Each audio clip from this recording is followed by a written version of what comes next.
I thought Bourbon Street smelled bad with all the unmentionables and everything that happened on that street. But it turns out Louisiana sports teams smell way worse than Bourbon Street. Welcome to the show, y'all. Let's hit that intro.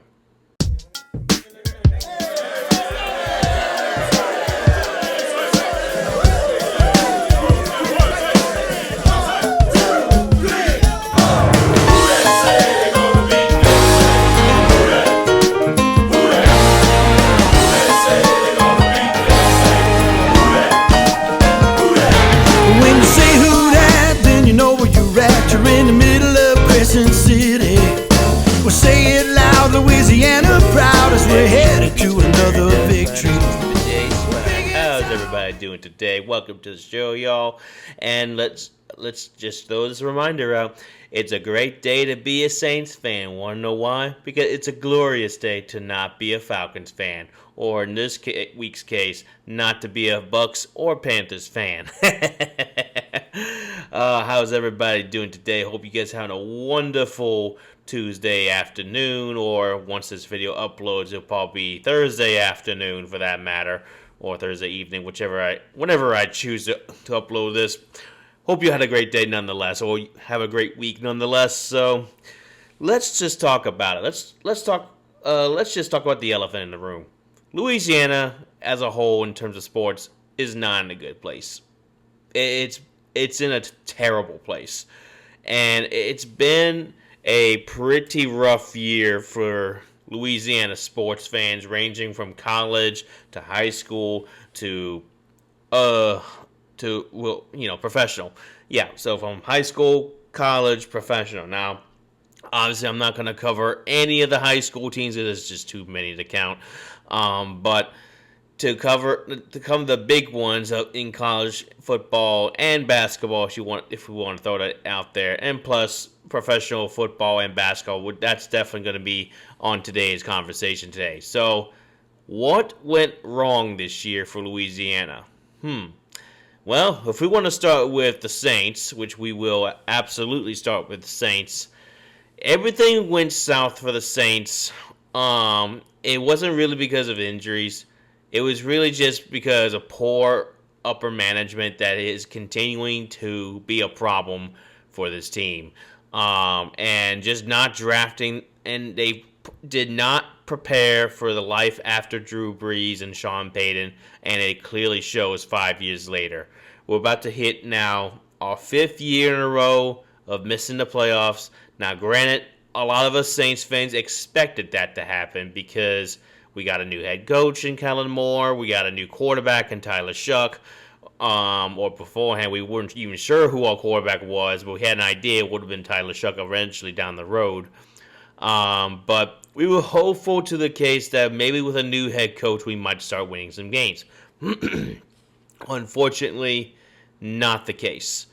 Currently, the Saints sit at 3-10. We just got our 3rd win of the season, and usually we were very excited over that 3rd win because it just happened just recently. We beat the Tampa Bay Buccaneers 24-20. That's a huge win for us and a huge win for this very young team in development. And it's a confidence booster, and it was needed, man. It was needed because we lost for a whole month straight, and before that we lost for a whole another month straight. Like it's been a rough year for us Saints fans, but again, a majority of us knew this was going to happen. To the ones that were unrealistic that thought we could probably win maybe 8 to 9 games, not realistic.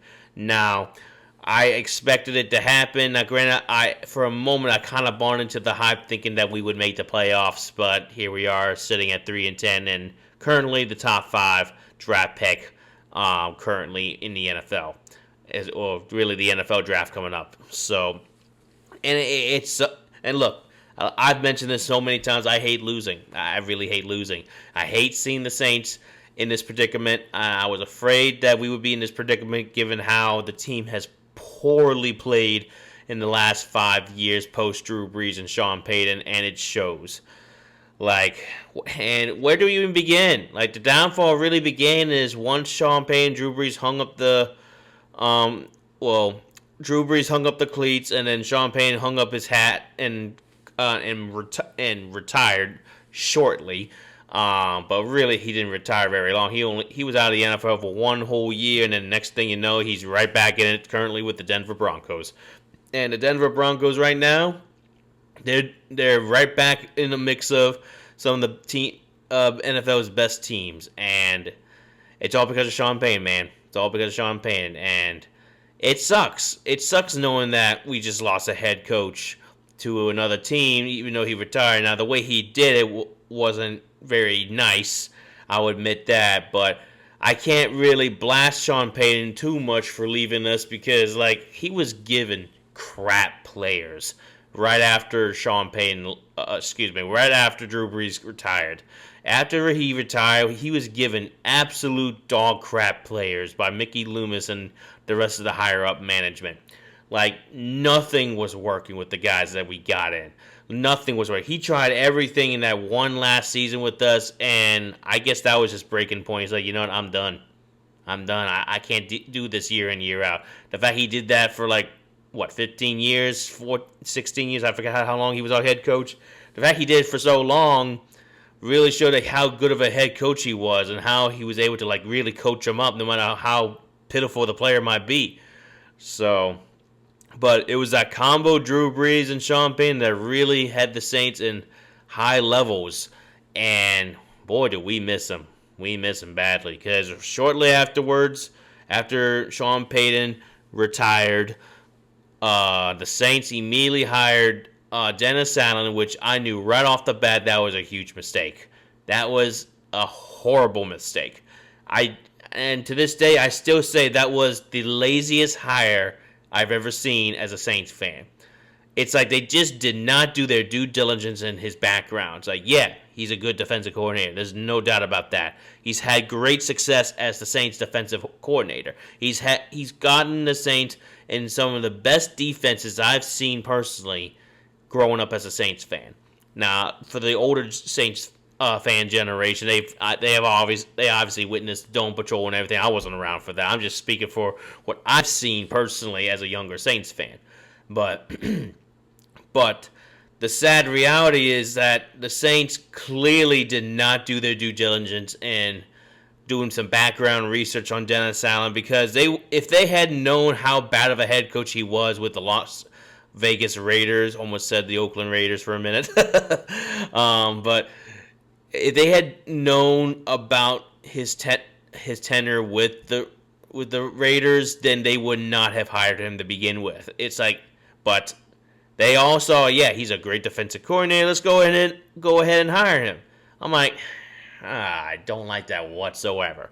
So, and then sure enough, 4 years later, he did not progress the team at all. We stayed mediocre. In fact, his last year we got worse. And his last year with us, he really fooled us in thinking, okay, maybe we finally got a team together after that 2-0 start to the season. And then we crashed and burned so hard. We fell so hard like a rock falling in the water. That's how bad we crashed and burned. And it was just too much for the Saints. And Gail Benson decided, you know what, enough is enough. I can't take this no more. So they fired him mid-season. And then we had the special teams coordinator take over shortly. And then, as history has it, we now have Kellen Moore as our head coach. So, is there hope for the Saints? I personally do think there's hope for the Saints, but we're going through some bad times, man. And we're not the only team to go. We're not the only team to go through some bad times. Like the other team that I'm about to mention, we jump into a different sport, is the New Orleans Pelicans. Oh my God, the Pelicans suck. My God, it's only been 2 years removed from some of the Pelicans' best basketball that I've seen in a minute. Because I've seen some very good Pelicans basketball, or really some really good Hornets basketball when the team used to be called the Hornets. But the Pelicans, man, God, what a mess. They currently sit at 3-22. If we want to go stats-wise, in terms of points per game, they are 24th. That is bad. Very bad. if we're going to go to, let's say, rebounds per game, if we are also 24th. Not good. Assists per game, if we check out assists, 28th in the league. And then defense-wise, I don't think you all want to know defense, but defense-wise, it's bad. Like, we're like near the bottom of the league in defense. Like, this team is god-awful horrible. Like, there's nothing good about this team, except for the players that we all really love. And look, I still believe the Pelicans have some talented playmakers. They have a lot of good players. In fact, the past draft, they had Jeremiah Fears and then this other fella, I can't remember what his name is, but there are two rookies on this team that show so much promise, but they're just going through the rookie pains and everything of this bad season. And the Pelicans, in my opinion, really screwed up by not firing Willie Green sooner. And look, I show a little respect to Willie Green because he did get us out of the gutter temporarily in his first year. Like, he had us, like, we were losing really bad in his first year, and then suddenly, I don't know what flipped, but he flipped the switch, and next thing you know, we won just enough games to get into the play-in. We won the play-in all the way through, and then next thing you know, we went 6 games toe-to-toe with the then number 1 ranked team, Phoenix Suns. And they had Chris Paul at the time, who now Chris Paul is retired. So, and that was probably the most exciting season I've seen from the Pelicans in a long time. It's been a while. And the next year, they went to play-on, but they lost in the play-in, And then the next year, we actually made the playoffs again, but we got swept so badly. It wasn't even close. I thought the only closest game was the first game of the playoff against Oklahoma Thunder, who won the championship a year later. And it was bad. It was just bad, man. It was sad.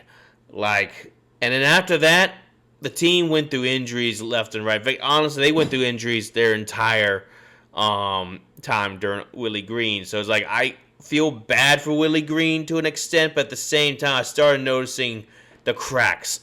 And it was sad because I really wanted to believe in Willie Green. I really did. But unfortunately, Willie Green just was not the answer. And after dealing with injuries left and right with this team, and let me tell you, this team is full of playmakers, but they are the most injury-prone players I've ever seen in my entire life. Zion Williamson cannot stay healthy. In fact, he's currently out for another month in the season. He's been injured so much his entire career. I'm getting to the points like, dude, is he even worth keeping around? And for anybody in the NBA who watches this video, if you come across this video or not, but Zion has to go. It's time for him to go. We need to just simply get healthier players like Jeremiah Fears and the other rookie whose name slips my mind at the moment. But we need to get healthier players that can stay healthy. Not these injury-prone players that just continue to get injured left and right. Like, we know they're talented. We know that. There's no doubt about that. We've seen them in their healthiest form. Unfortunately, they're not reliable enough. And that is one of the key things that kill the Pelicans year in, year out, is the constant injuries. And I hate that so much, man, because, like, all the players that we have right now are lovable. And I love them to death. But, God, the injuries continue to mount. And it's like, how much more patience do we have? How much patience can the Saints have in waiting for these players to remain healthy to the point where we can actually be competitive? I'm telling you, man, I think our patience got to be wearing thin at this point. And the Pelicans, I would imagine their new GM is wearing thin on this too, because it's only his first year as the Pelicans GM, or as they call it, the basketball president. It's kind of strange. I just call it a GM. It's the same thing. But let me tell you, like, I would imagine just him seeing this team right now, it's like, yeah, no, this is not going to work. I wouldn't be surprised if trades start happening eventually. Now, I don't know when the trade deadline is for the NBA. I don't know if it's been passed or not. I don't think it has. But once that trade deadline hits, it's going to be interesting to see who stays and who goes. Because, let me tell you, I just don't see a lot of our current players sticking around. Especially with the mess that we inherited. Well, he inherited, that is. So, but going back to Willie Green, again, like I said, I hate that we had to let him go, but it was for the best. We were not improving under him.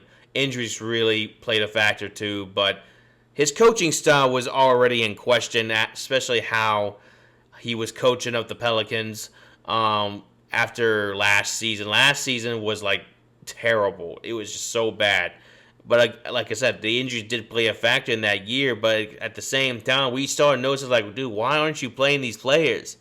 Like, he wasn't even playing the rookie players I mentioned. And I noticed that anytime those rookie players are in the game, they're actually helping us either almost win the game or actually winning the game. One of the two. That's something I noticed right off the bat. And it's a shame. And he wasn't playing them, and I don't know why he wasn't playing them. So I think that's the reason why he was let go, because like his coaching style was just not working for the new Pelican staff, or the upper management, that is. So it's a shame, man. It's a shame. And do I still believe this team could eventually get themselves out of the gutter? Absolutely, because I do think we have the players to like get us to the playoffs again. But when that will happen, I don't know, man.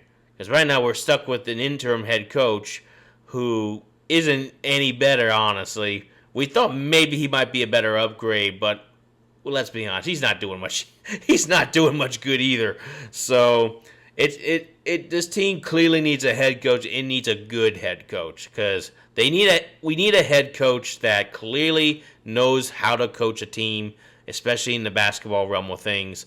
And we need him to coach up these young guys a lot better than what Willie Green did initially. So, yeah, it's a tough time to be a Pelicans fan, and I love my Pelicans to death, but man, it's hard to watch them. But it's like, if you thought the Pelicans was bad, oh boy, wait till I talk about this segment. And look, I know I should not be caring about this next subject, because they happen to be my college team's rivals, as y'all know, right there. I'm an Ole Miss fan, and a lot of things happened just recently. But before all that happened, the LSU Tigers, and I secretly do root for them on the side, because half my family are Tiger fans and alumni as well. So it's like, I can't hate them too much, because they're part of my family now. So it's like, I'm a big family guy, but that's besides the point. The thing I noticed right off the bat is that LSU had the highest ranking entering this season.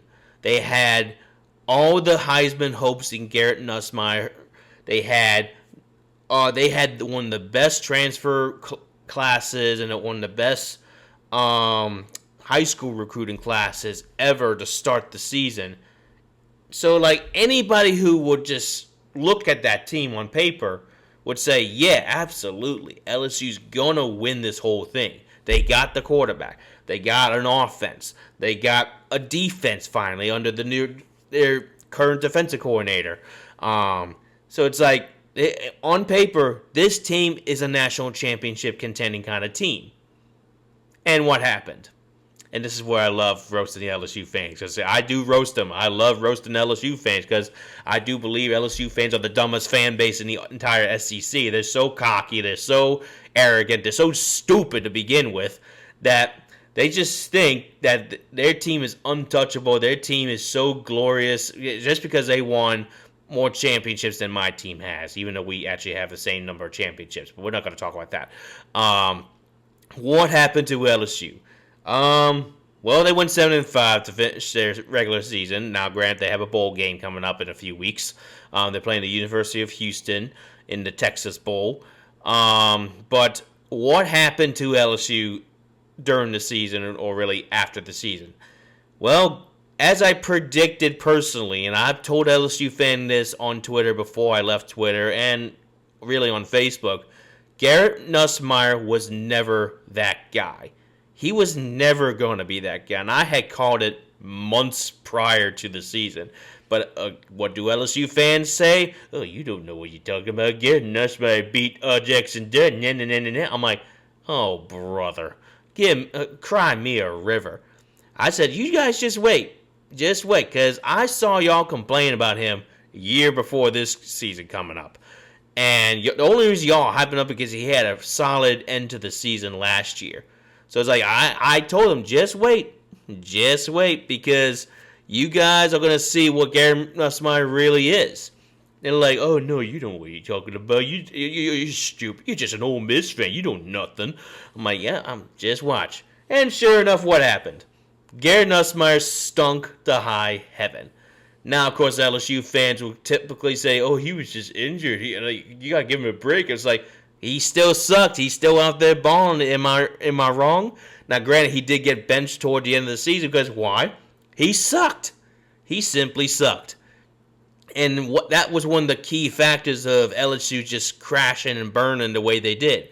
He went from, Garrett Nussmeier, that is, went from Heisman expectations to also in championship expectations to just absolute mediocrity all in one season. Never have I seen someone who was so glorified by not just his own fan base, but also from around the country. Never have I seen someone who fell from grace so hard like Garrett Nussmeier. He fell so bad. Garrett Nussmeier was so bad, like LSU fans are just trying not to acknowledge that he was the quarterback now. They were already calling for his head midway through the season. It was sad, man. It was sad. Like LSU, and it wasn't just Garrett Nussmeier that failed them or disappointed them. It was the entire offense. The offense of LSU was terrible, and they're still terrible. The defense was probably their best thing, so the defense was at least living up to the expectations. But even when the defense is out on the field too long, they just happen to be they're not going to play very well. Like they'll play well for the majority of the game, but once they're on their field too long, they start falling apart. And it happened multiple times. Like one instance was with a game against Ole Miss where Ole Miss won and beat the LSU Tigers 27-24 or something like that. Ole Miss just absolutely killed time. They did everything right that LSU could not do. They kept the LSU Tiger defense on the field way too long, and it came to the point where they just got so tired. Vanderbilt did the same exact thing to them. Oklahoma did the same exact thing to them just recently. Alabama did it. Like I could go on and on. Like, sure, LSU's defense is definitely good. There's no doubt about that. Like they have playmakers, but there's only so much they can do when their offense isn't doing any help. So, but that wasn't the last straw. That wasn't it. That wasn't what broke the LSU Tigers. Brian Kelly himself, who LSU eventually fired at the end of the season, or midway through the season, that is. Brian Kelly himself did not help the LSU Tigers case whatsoever. He made excuses left and right. And I still remember his little hissy fit that he had against the reporters after LSU struggled on offense. I can't remember which game it was. I don't know if it was the Florida game or one of the cupcake games that LSU had. But the point was, like, they had a rough game on offense, and one of the LSU reporters asked him, hey, what's going on with the offense? Why can't y'all run the ball? And he blew up on them. It was the funniest blow-up I've ever seen for someone who clearly could not coach in the SEC.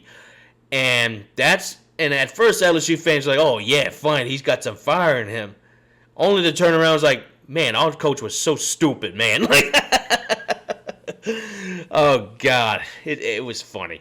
It was funny. But anyway, Brian Kelly lied to all of LSU straight in the face. He lied to them. He said that this year's team would have been a national championship contender kind of team. He led on all of LSU's fan base to believe that Garrett Nussmeier was that guy. He's going to be Joe Burrow 2.0 if better. He led on to believe that the LSU offense and defense would complement each other and be the most unstoppable force ever. None of that happened. In fact, this happened to be one of LSU's most disappointing seasons in recent history. It was bad. LSU was straight up bad. Now, they're not as bad as, say, compared to Kentucky. If we talk about Kentucky, that's even worse. Like, they weren't as bad as Kentucky, but they weren't as good as, say, Alabama. So it was crazy how their season completely self-destructed. It was crazy. And now LSU has since then fired Brian Kelly, as I mentioned. They also their athletic director resigned, and their new guy showed up moments later. They did unfortunately steal Lane Kiffin from Ole Miss, but I already talked about that. We already know how. Y'all already know my thoughts on that.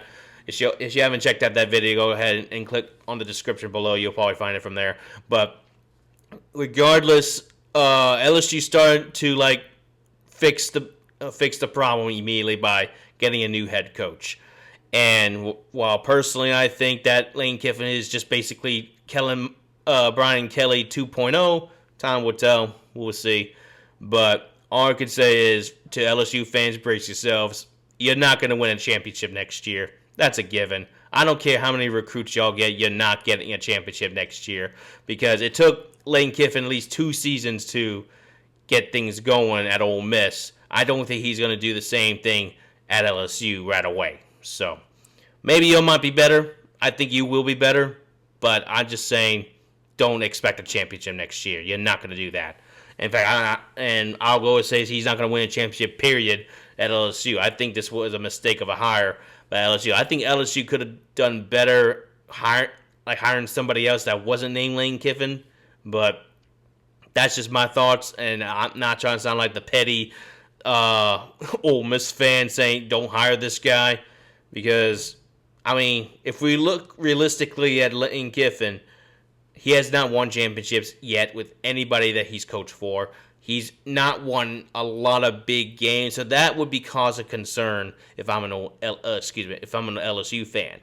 So, but enough about that. The point is, everybody in Louisiana stinks. It sucks to be a Louisiana sports fan. And prior to me making this video, the only good thing happening for Louisiana, ironically, is Tulane. and that's the sucky part. It's like I love Tulane. I love rooting for the Green Wave because they're my local college team here, and here in New Orleans. But I hate the fact that they're playing my Ole Miss Rebels in the playoff. That kind of sucks because I wanted to root for Tulane while I root for Ole Miss, but here we are. I got to root for Ole Miss because I don't want. I can't. We can't have the narrative out there that Ole Miss can't win games anymore without Lane Kiffin. I don't want that narrative to be the case here. So, best of luck to you, Pete Gold, and shout out to you, by the way. But Tulane, just good luck. That's all I'll say on the matter. But as I was trying to say, wrapping up this video here, is that Tulane's literally the only shining golden boy right now in Louisiana, and that says a lot, especially when you have LSU just down the road in Baton Rouge. You have the Saints. You got the Pelicans. It's crazy how things have flipped around. Because I remember when the days when the Saints, LSU, and Pelicans were all good in one year, but Tulane was absolutely garbage. Now look at us. It's complete opposite. Tulane's good, but everybody else is trash. That's just crazy, man. It's crazy. What a world we live in right now. So, now do I hope that Louisiana sports get back into their winning ways? Absolutely. I think there's a way to get back into it. I think there definitely is a way for the Saints to start winning games again. There's a way for the Pelicans to start winning games again and just being relevant again. LSU will probably be their normal selves eventually, but at the same time, it's like this is rough to watch. it's rough to watch. But I'm a diehard. I'm not giving up on any of my home teams whatsoever. I might be an Ole Miss fan, but that's a whole separate subject there. So yeah. But with that being said, hope you guys enjoyed this video. What do y'all think about Louisiana's sports hell right now? Do you see any hope in the future for any of the sports teams that I listed? Do you think what improvements could they make? What do you expect from all of them moving forward? What do you expect? How many wins do you think we might get next season? Let's save that question for next year. How about that? But thank y'all for tuning in. I hope you guys enjoy this video. Until next time, and hopefully we start winning more games next time. I'll catch you guys later. Who dat, baby? Hey, Gates, you are the savior. We yelling black and gold to the Super Bowl. Black and gold.